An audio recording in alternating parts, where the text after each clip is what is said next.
আপনারা দেখছেন সৎ কথা। যে বর্তমানে দেখা যাচ্ছে বৃদ্ধাবাসের সংখ্যা বেড়ে চলেছে। যে বাবা মা ছোট থেকে ছেলেদের মেয়েদের বড় করলেও অনেক কষ্ট স্বীকার করেছেন, সেই তাঁরা হঠাৎ বিবাহের পরে দেখা যাচ্ছে সেই বাবা মায়ের প্রতি তাদের যে দায়িত্ব কর্তব্য সেটা নিতে অস্বীকার করছেন। এটা শাস্ত্রীয়ভাবে কতটা গ্রহণযোগ্য? শাস্ত্র কি এটাকে কোনোভাবে প্রাধান্য দিয়েছে? প্রশ্নটা হচ্ছে এই। তা ওর কথার উত্তরে বলি, শাস্ত্র তো পরে, আগে মানবতা। শাস্ত্রীয়ভাবে সেটাই গ্রহণযোগ্য হয়ে ওঠে যেটার মধ্যে মানবতার প্রকাশ থাকে।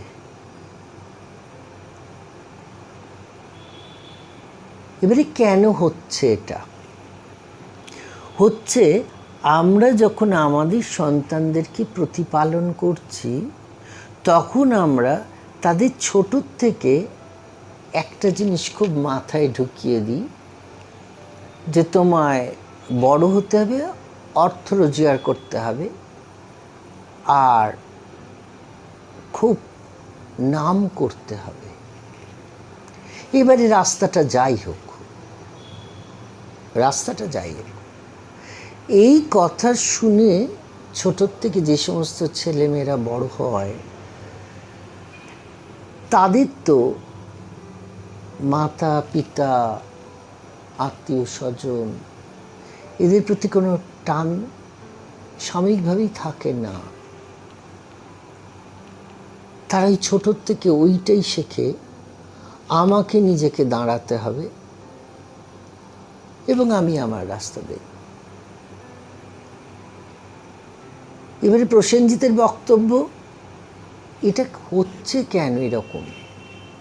কারণ আমরা ভীষণ স্বার্থপর হয়ে গেছি এবং স্বার্থপরতা আমাদের আস্তে আস্তে আত্মকেন্দ্রিক করে তুলছে। আমরা কখনোই আমাদেরকে উদার নীতিতে নিয়ে যেতে পারছি না। আমরা কখনো বলতে পারছি না, না, যে বাবা মা আমায় ছোট থেকে মানুষ করেছে, বড় করেছে, আমি তাকে ছেড়ে কেন যাব? যদিও এই ক্ষেত্রে পুরো দোষটাই বৌমাদের উপরে পড়ে, কিন্তু এই শরীরের একটা কথা মনে হয়, এই পুরো দোষটাই তার নিজের ছেলে।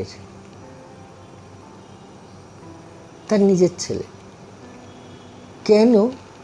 সে যদি এইগুলোকে না মেনে নেয়, তাহলে বড় জোর কী হবে? অশান্তি হবে, বৌমা বাড়ি থেকে চলে যাবে।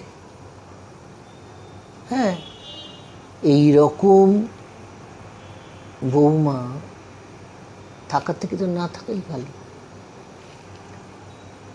আর কি হতে পারে? পুলিশ কেস কাচারি হতে পারে, ছেলেটাকে নিয়ে টানাটানি হতে পারে। তাহলে তো তুমি বুঝেই গেলে যে কি জিনিস এসছে ঘরে। কিন্তু এটা সর্বদাই মেয়েদের দোষ হয় না।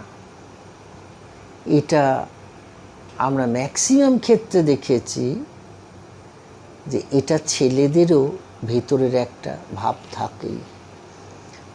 তারা কি করে, ওপর বলতে পারে না,